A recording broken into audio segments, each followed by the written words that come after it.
What's up, kinfolk? It's RJ Young. I am not on a step mill. Welcome to the first episode of the #1 ranked show where you're going to hear from the biggest stars in college football. Today on deck, Mack Brown for a fantastic conversation. But we are also in the middle of the NFL draft, or at least leading up to it. So that's what I want to talk about.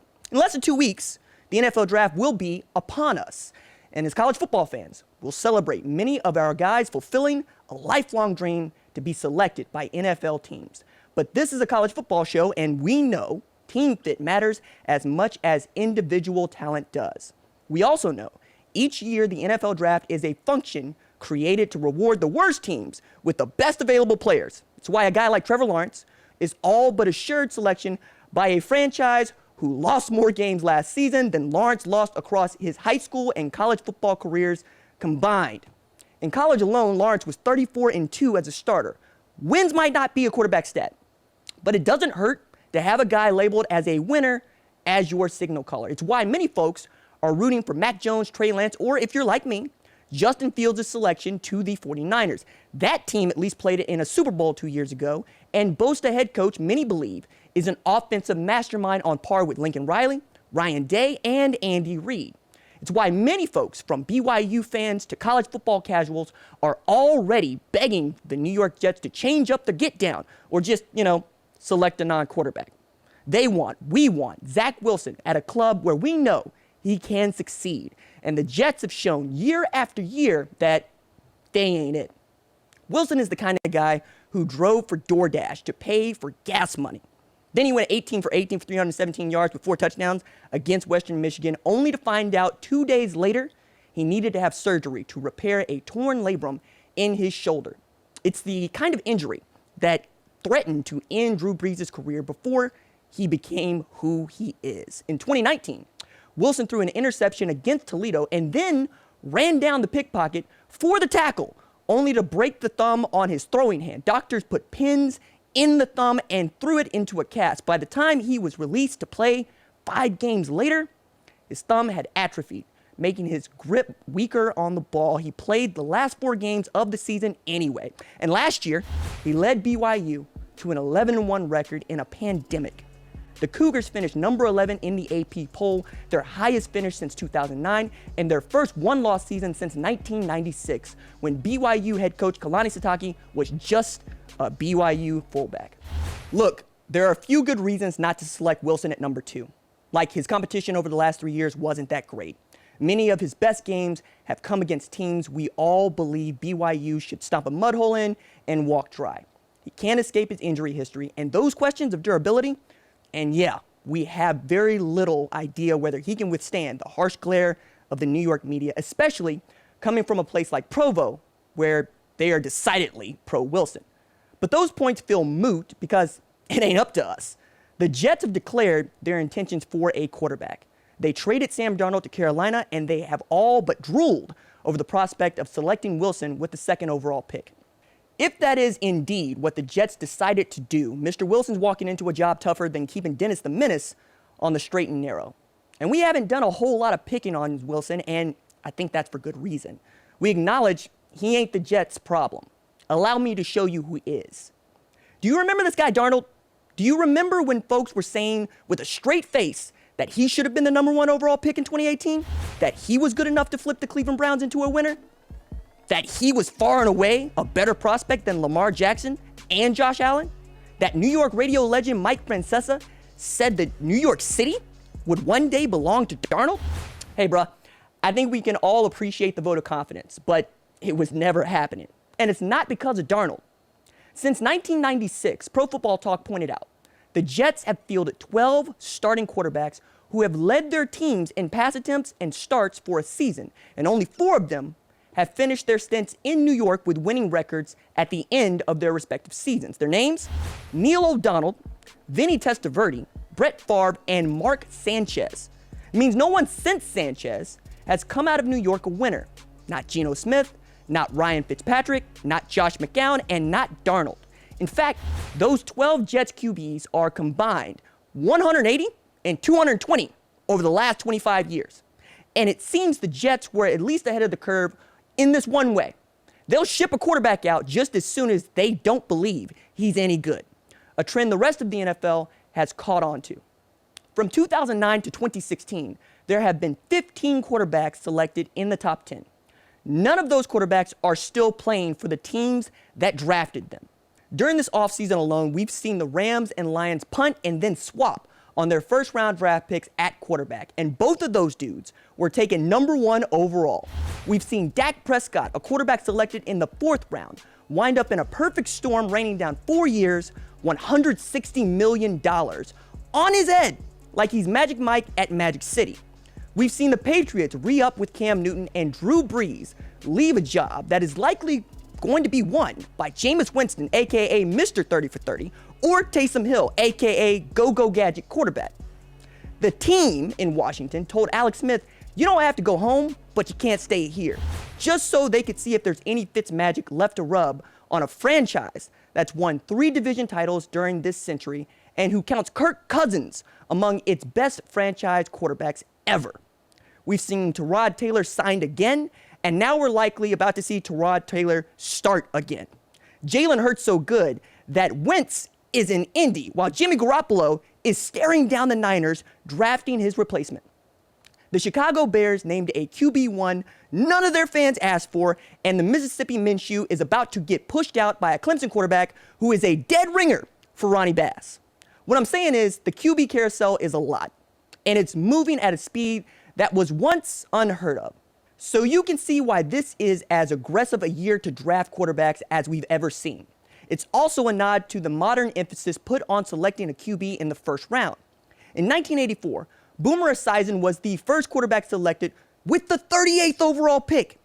It feels like football would have to be a completely different sport for such a thing to occur, because it is. We've removed helmet-to-helmet hits, and we've entered the age of analytics. We've come to appreciate to the nth degree how much it matters to have a great quarterback, but we don't seem to emphasize the one variable that matters most in the NFL, the management of individual franchises. The Jets had Sanchez, who took them to 2 straight AFC title games, only to be remembered for the butt fumble and being carried by a defense that was awesome. But since 2006, the Jets have started 11 quarterbacks, and 4 of those are first-rounders. And just so you know who we're dealing with, those 11 dudes are Brad Smith, Kellen Clemens, Eric Ainge, Sanchez, Greg McElroy, Geno Smith, Taj Boyd, Bryce Petty, Christian Hackenberg, Darnold, and James Morgan. And don't kid yourself, there was a moment when all of them could play. But somehow Sanchez is the only one of those whose moment did not come to an end when he put on the green and white, and they washed out quickly. After all, the Jets' all-time QB stat leader for starts is still Broadway Joe. You haven't heard too many people picking apart Zach Wilson's game for several reasons, but at the top of the list for me must be because we all expect him to start his career as a New York Jet. And I can confidently say it ain't him, Jets. It's you. It's like dating.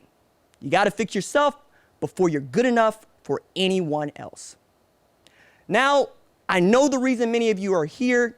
Some of you like me, some of you love me, and I appreciate you, but I'm here because I want to talk to Mack Brown. So let's hear what Mack has to say about rebuilding North Carolina football and recruiting the Tidewater region. North Carolina head coach Mack Brown, welcome to the #1 ranked show with me, RJ Young. Thanks so much for being here, Coach. Thanks, RJ. Thanks for having me on. I want to start with a picture you posted to your Instagram today where you got on the Carolina Blue Air Jordan mids. How'd you feel with all that swag on your feet? RJ, we are so lucky to have Jordan brand shoes here. And we feel like we're more special than the other people that have Jordan brand shoes at Michigan and at Oklahoma and at Florida, because we got Michael. When you got MJ, those shoes are really special. And then when they send them to me right before they put them on the market, the players all they just scream, drip, drip, man, you dripping, coach, as I'm walking out on the field. So it took me a while to understand that, but now I know it's a good thing. Well, and that gets at something that I've always marveled at about you. I grew up an Oklahoma fan, so I'm familiar with your time at Texas. But you've always had a really... I don't like that to start with, but that's okay.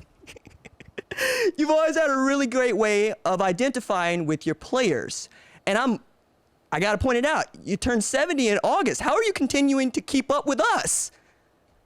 RJ, when a lot of people said I was too old to come back and coach, and I got that. I understood, because there's a lot of 69-year-olds that probably couldn't be coaching right now, so I get it.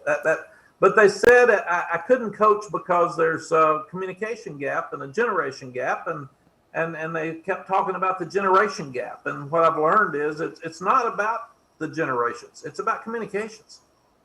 And I came back because I love the guys. I came back because I want to be in their lives and mentor them. And I just had a staff meeting a few minutes ago and talked to our staff about our jobs are to help these guys through all the tough times. We got COVID, we got social injustice, we got hunger, we got pressure on them. We've got a job where we've got 120 players and 11 play at a time. So there's a lot of guys that are depressed and have bad morale on the team because they don't get to play. So those are things that I get up with a purpose every morning to try to help. And especially as we get older, RJ, you learn helping somebody is the best thing you can do in your life. It's the best reward. It's the best feeling. And I had older coaches help me. So at this point, I want to help college football. We got some things we need to clean up, and I want to be part of that.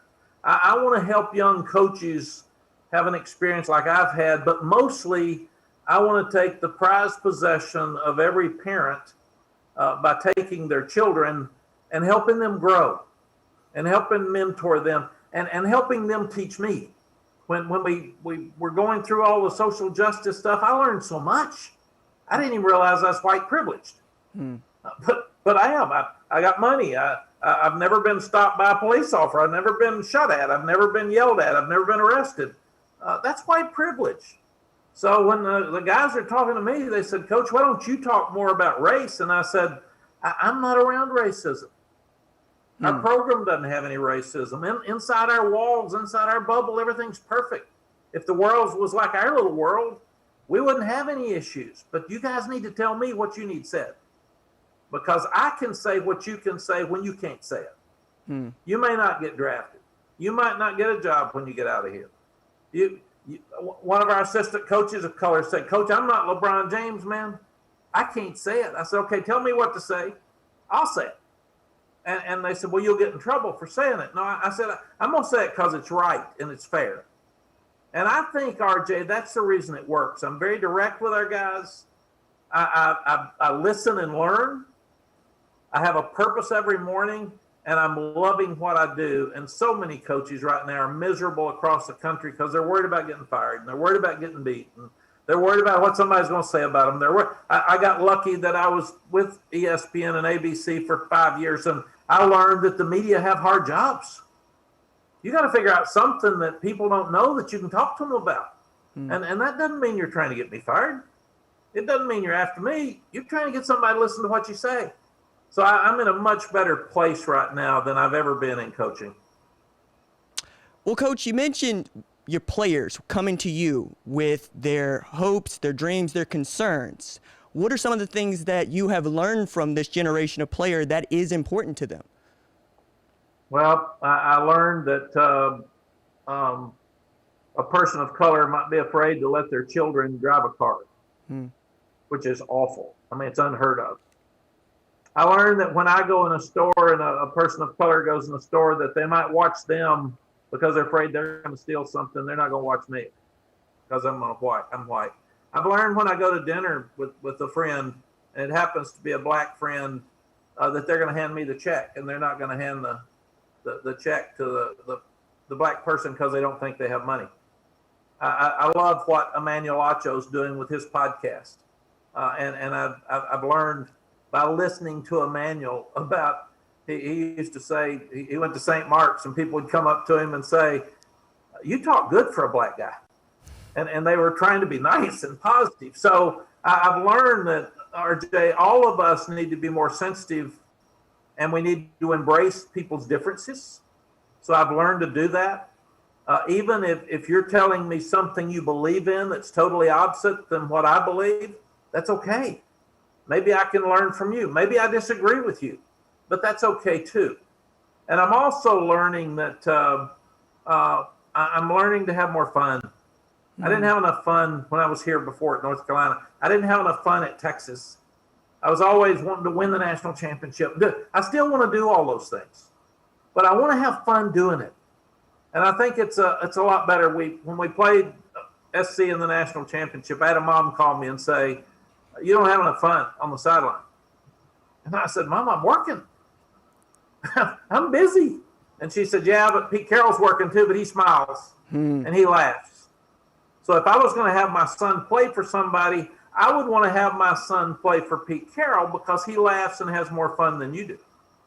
And it really got my attention. And then I went back in my hole at Texas and I worked really hard and I did the best I could do, but I never enjoyed myself. And right now I'm enjoying the game. I'm enjoying our coaches, and I'm really enjoying our young people. I look forward to seeing them every morning, and they pick me up, and they're making me younger than I've ever felt. Well, it's certainly showing up, especially when we look at your last two recruiting classes, some absolute studs coming through there.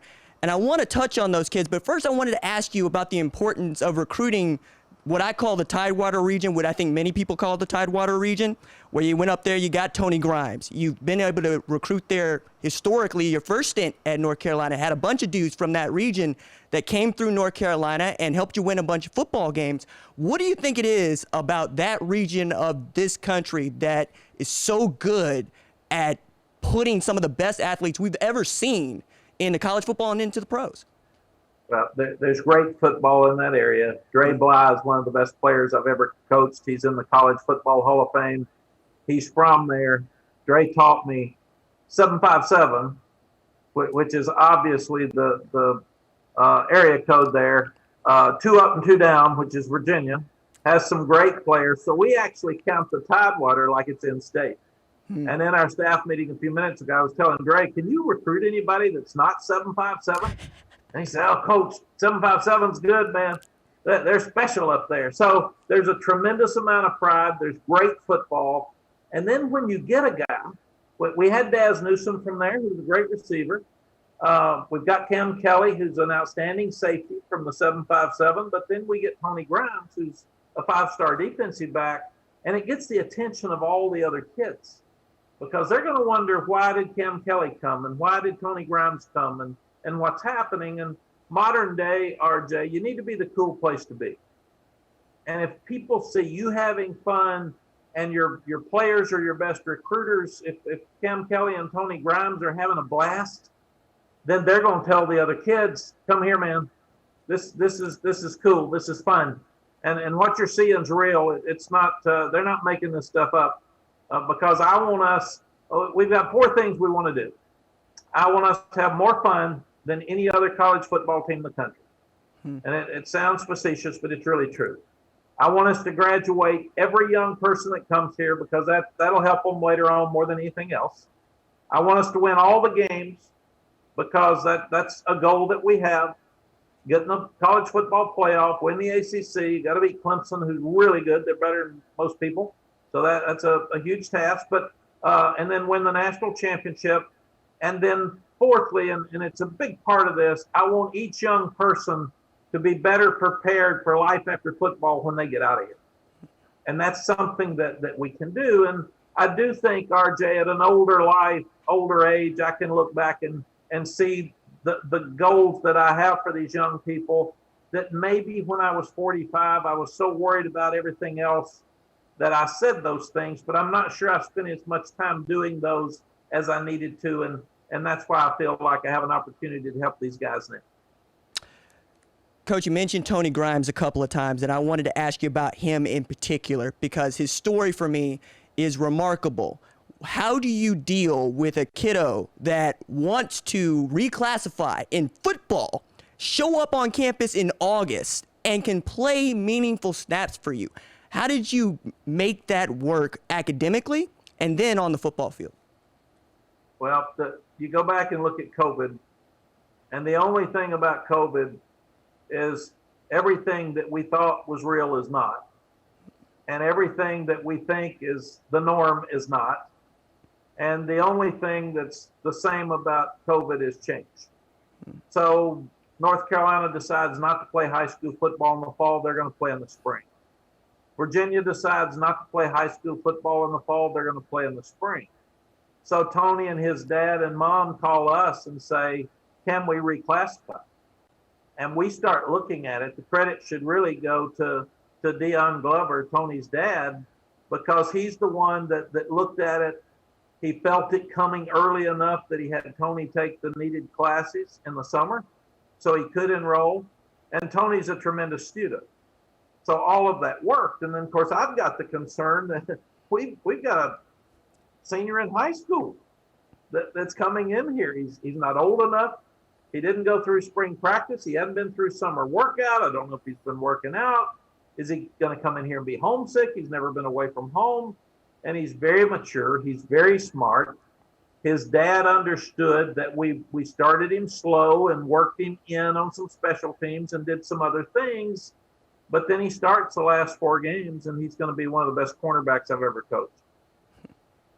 Well, he's one of many studs you got on this team, and I want to ask you about those guys in particular, guys like Desmond Evans, right, and guys like Eugene Asante, because you lose Chaz Surratt, you lose De'Ami Brown, you lose Daz Newsome, you lose the best tandem backfield I think there was in all of college football last year.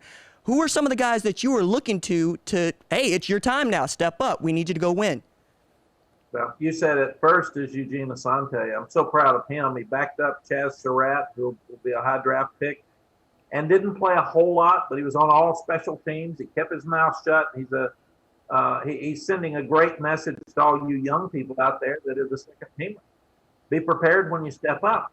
Then Chaz opts out, and not only does Eugene Asante jump in and play as his backup, but he starts and leads the team with 10 tackles and plays great. So he's going to be great for us on defense. He's a guy that steps up. You mentioned Des Evans. It hurt him last year that we didn't have spring practice.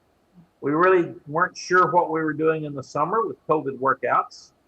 And then he got sick in the fall. He didn't have COVID, but he had something else that kept him out for a couple of weeks to 3 weeks. But now he's 6'6". He's 265 pounds. He's having an outstanding spring and about to be a force. So I think he'll be really, really good. We get Bo Corrales back from a lower body injury last year at wide receiver. He should be good. Josh Downs stepped in the bowl game and played really, really well when Daz Newsome came out. So he'll be the slot. We think he's really good. And then we've got to get somebody on the other side to step up at receiver. But we've got 4 or 5 guys with a chance. And I think the biggest question, Mark, RJ, you just mentioned, who are those running backs? It's hard to replace 2 of the best running backs that have ever played. They started talking about them being like that combination we played at the SC back in 2006. And those 2 guys were as good as anybody in the country. So we lost 4,000 yards of production. So you've got guys like British Brooks and Josh Henderson coming back. A real good addition for us was a graduate transfer from Tennessee, Ty Chandler. He's fast, he's tough. He's played 4 years at Tennessee. So he's played against Alabama and Auburn and Georgia and Florida. He's not going to have big eyes when we go to Virginia Tech in that opener. And then you've got some young ones like DJ Jones, who is really fast, Elijah Green, Victor, who played with the Jets, his son, and Caleb Hood, a true freshman that's coming in.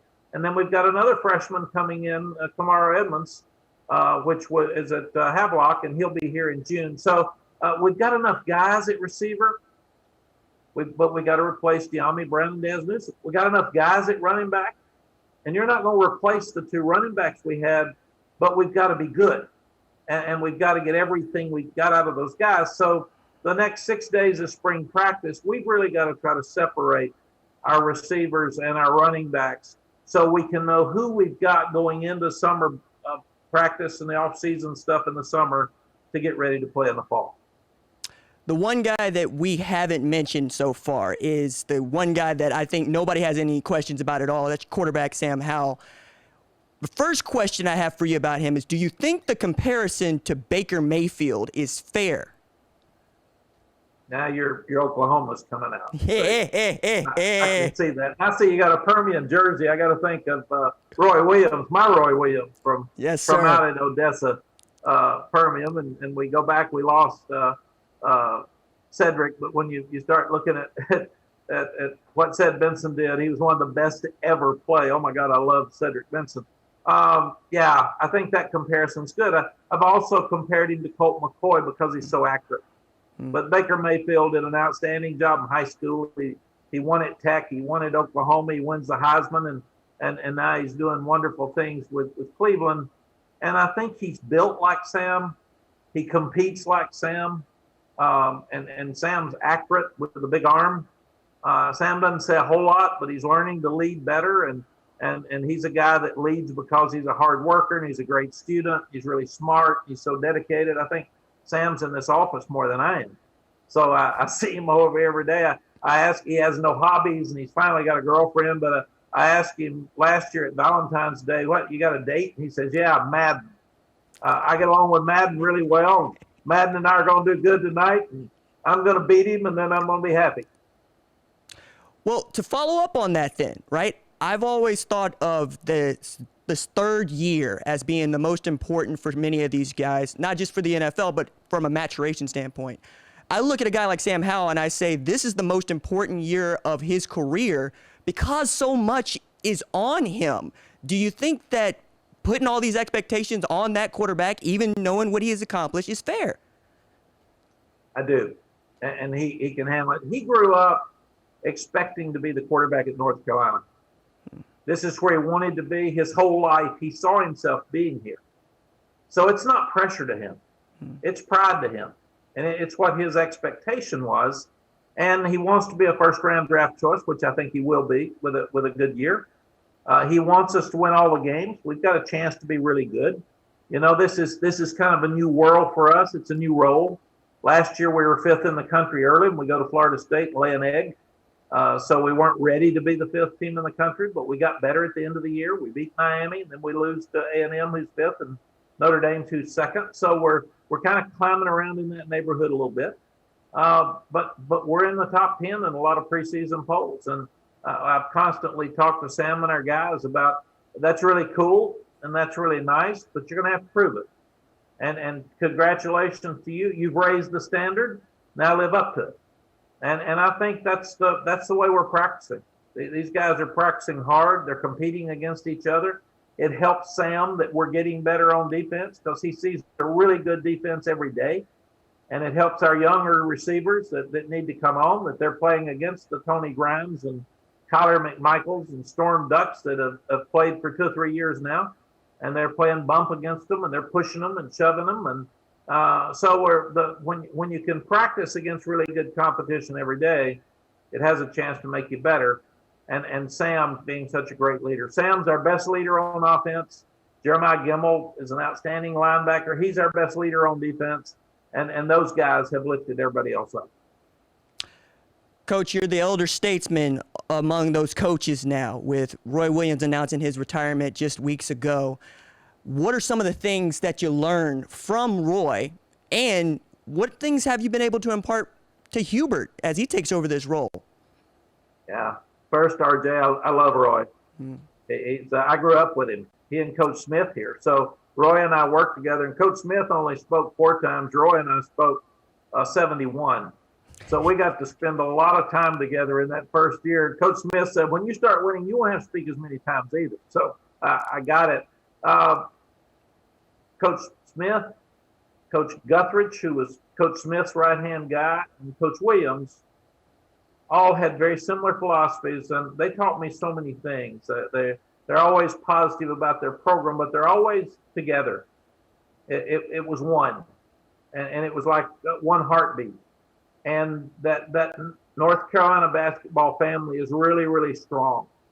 And they kind of built a bubble around their program and kept everybody else out because they knew what they were doing. They knew what they wanted to do. They knew they were going to be good.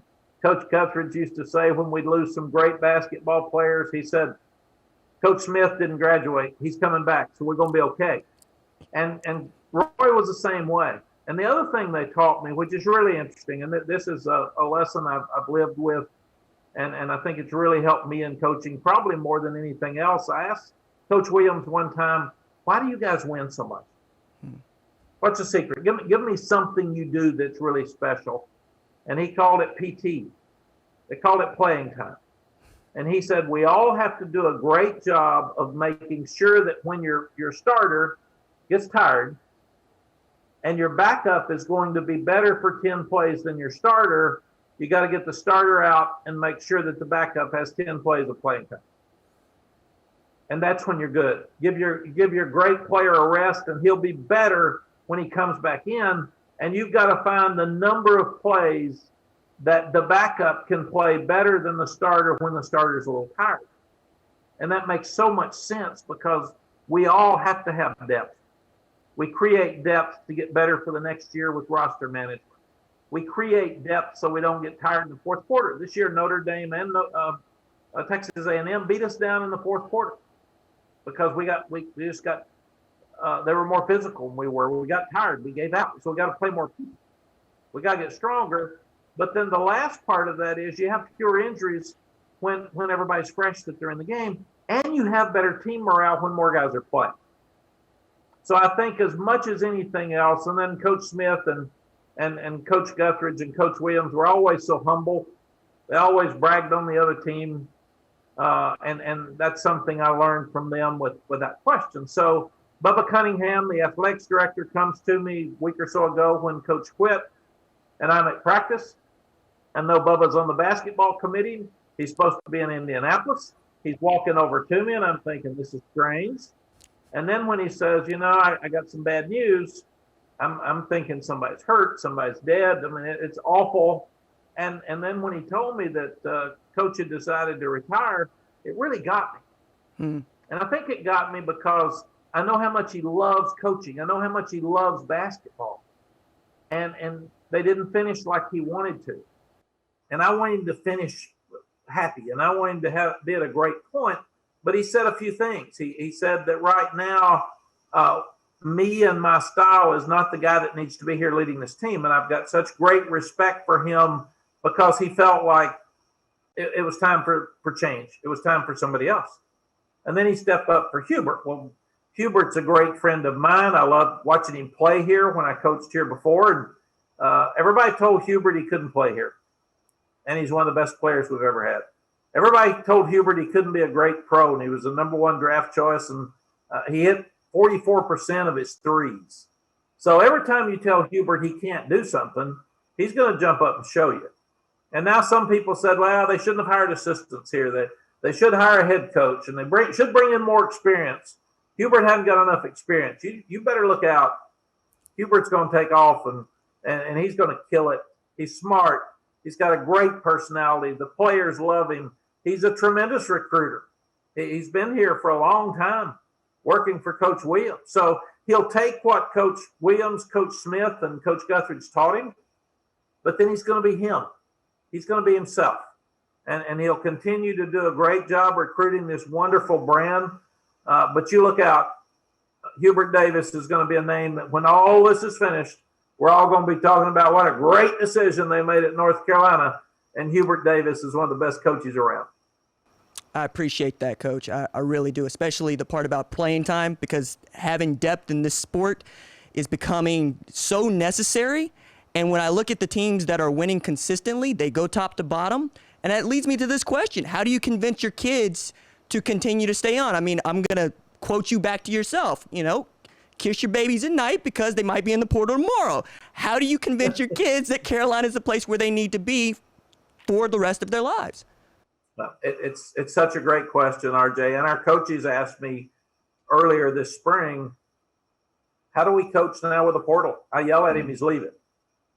And I said, number one, get guys that want to be here and get guys that want to graduate from North Carolina. And that's why we recruit a footprint from DC to Atlanta. I'd love for the parents to be able to drive and see them play, and the high school coaches see them play, and they grew up loving this place, so they're less likely to leave. Secondly, get good enough players and play them all. Find a role for everybody that you possibly can. If they're playing, they're a lot less likely to leave.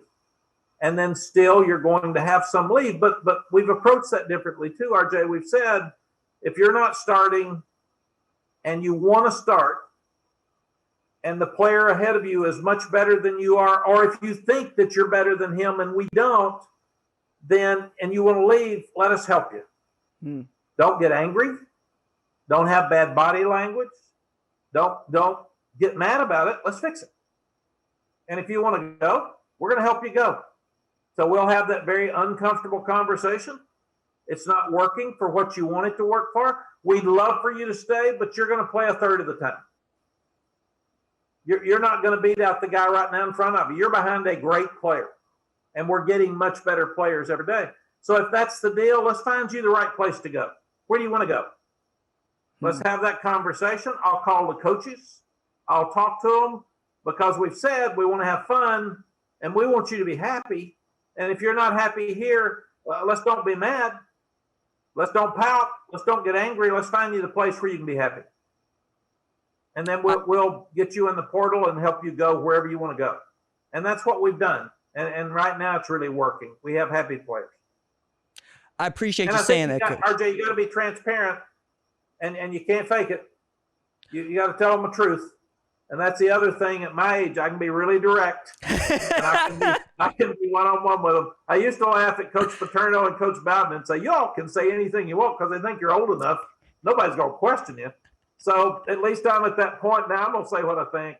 And I really don't care whether people like it or not. I appreciate that, because that is ruling by love and not by fear. And that's one of the things that I abhor in the game. I really wish people would stop doing it. And you wanted to have an uncomfortable conversation with your players makes me feel better about the kiddos, because they're always my priority. I care so much about these kids that get 5 years to play for. I want them to have fun. I want them to play as much as they can. A guy that I'm pretty sure you would have chained down, though, would have been Vince Young. And I heard this story about the Vince Young rule you had? Something about a bus? Can you tell me that story?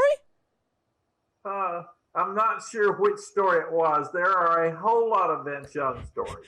So you get me started, and then I'll tell you if it's true or not. So you had a story about the bus leaving on time that you had two times. That was the Ricky Williams. That was the Ricky Williams story. Okay. Yes. Ricky had that California laid-back background, and the first month I was there, Ricky was late for everything we did.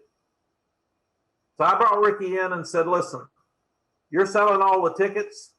You're the superstar. So I'm not going to run you off, but I got to have you show up on time. And then I said, Bruce Chambers was the running back coach from Dallas Carter that was sitting there with me. And I said, so here's my deal, Ricky. If you're late again, I'm going to fire Bruce Chambers. He's your coach. And Ricky said, Coach, I love Coach Chambers. I said, I know. So if you love him enough, show up on time. That's all I want to do. And he says, I'll try. I'll do the best I can do. So then what I did, I decided that I would sit in my office until they text me and told me that Ricky was on the bus. So we made sure that Ricky was never late because the bus wasn't leaving until I came down.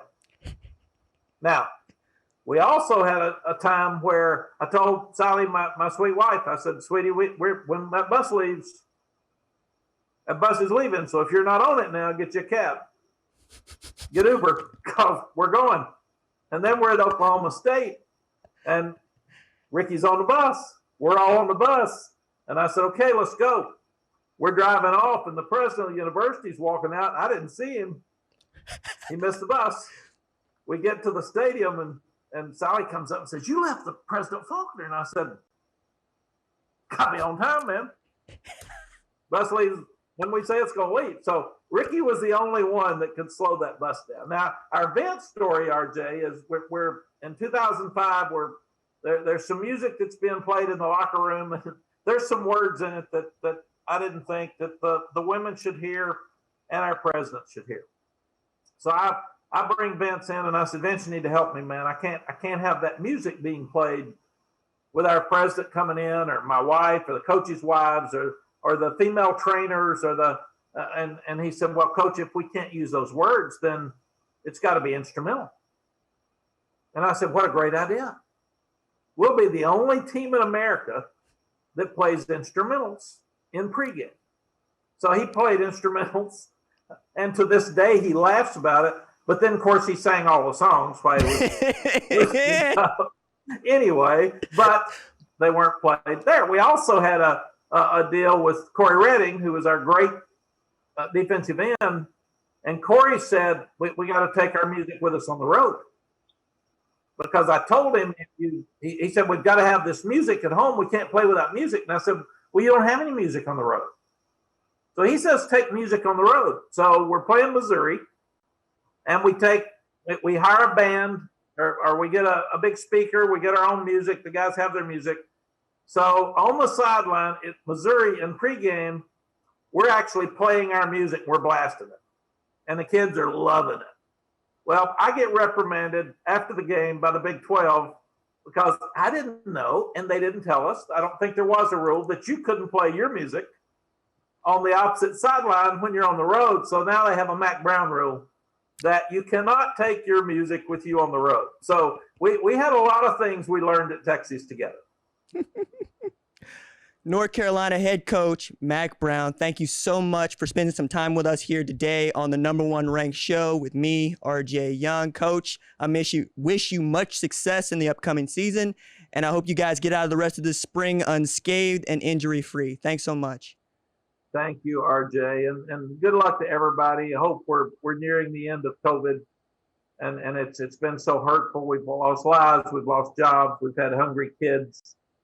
It's been such a tough year, and let's all be fair because the social justice has been difficult too. But let's all pick it up and let's try to make 2021 our best year ever. And thank you for having me on. I've had a good time. And that was Mack Brown, who is awesome. I really enjoyed that conversation with him, and I'm glad that he answered my Tidewater question in depth, which led me to this thought. Who are the top 5 athletes ever to come out of the Tidewater region? And for the purpose of this conversation, it is the 757. So yes, send me all of your hate mail on that, but if I'm going to talk about the Tidewater, I need to include folks from Norfolk, from Virginia Beach, from Hampton, and from Newport News. And I want to start with Chesapeake because Alonzo Mourning comes in at number 5 for me, and just taking a look at his accomplishments over the course of his basketball life is staggering. Starting with, he's got a ring. He was a part of that 2016 that won an NBA title. He also led the NCAA in blocks in 1989, and that's all before first-team All-NBA, second-team All-NBA, 7-time All-Star.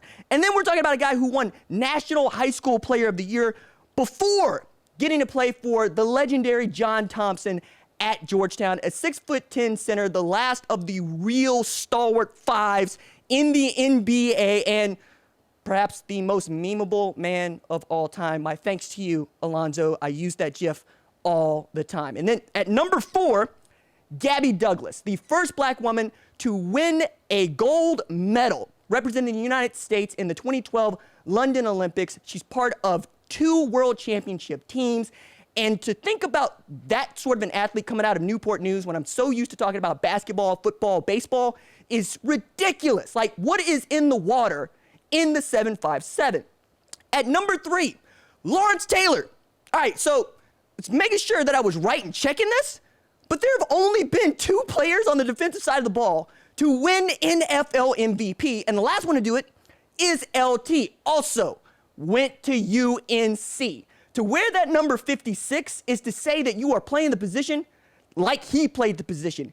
And ain't nobody played that right side outside linebacker position like LT, who quite literally changed the game. We're talking about the invention of the left tackle as a pass blocking position because LT would come screaming off the edge and ruin you. Just ask, Joe Theismann, and RIP to his leg because, ugh. All right, so at number 2, we could have gone any direction here, but I got to give it up to AI. Allen Iverson not just changing the way that I watch basketball, but he brought hip-hop to basketball. I started braiding my hair because Allen Iverson braided his hair. I wanted the fish bones like my man AI, and to know that he also went to Georgetown and he became who he did in Philly. just ridiculous for me. I really love him. He means that much to me. And the dude could have been a first-round draft pick at quarterback. He was that talented an athlete. And then at number 1, for yours truly, Mike Vick. The video game. Like 2004, Madden comes out, and you can't play 04 Madden and play with the Falcons. It's illegal because Mike Vick was that dude. Coming out of Newport News and then ending up at Vatech, which, is not exactly blue blood, and still, we're talking about Vatech being one of the best programs in all of football while he was there, and then go into the NFL, go do what he did with the Atlanta Falcons, come out of prison, and then go do what he did with the Philadelphia Eagles. Like, that talent does not exist except within him. And when I think about what I want football to be, I think about Mike Vick, who is perhaps the most entertaining athlete that I've ever seen in my entire life. So there are my top 5: Alonzo Mourning, Gabby Douglas, Lawrence Taylor, Allen Iverson, and Mike Vick. I would be very eager to know who you would have in your top 5 of that 757 Tidewater region. Let me know. Hit us up at Number One Show on the Twitters, on the Facebooks, on the IGs, and you know where I am at RJ_Young. And since we are talking about the Twitters, I want to take on some of your questions. Y'all were awesome about responding to our call for questions you want me to answer here on the Number One Ranked Show. And the first one comes from at Dabo_King, who asks, will Oklahoma finally break through and play for a natty? The short answer is absolutely. All right? This is the year. This one right here. I've been talking to assistants and former players all off season, and they've said, RJ, get your tickets for the national championship game this year. This team at Oklahoma is the team. Spencer Rattler at quarterback, Jaden Hazelwood, Marvin Mims at wideout. You have dudes on the defense. You got a play caller I love on the defense. You know that the Big 12 belongs to Oklahoma. It's about not just getting the college football playoff, because they've shown they can do that, all right? They can do that. What they need to show is that he can win a dang game in the college football playoff. And, if you bring up the 2018 Rose Bowl around yours truly, you're liable to see me go just a little bit berserk. It's not a fond memory unless you're a Georgia fan. But then again, I get to tell y'all about Devontae Smith and, second half of that game and how that ended. No, this is the year for Oklahoma to do what they do. Next question comes from at Jake Keller, 1999. Why is there so much Justin Fields hate? No way Zach Wilson is better than him, right? I think it's that I believe that Justin Fields is the best player in this NFL draft. I've said this before. I will continue to say it.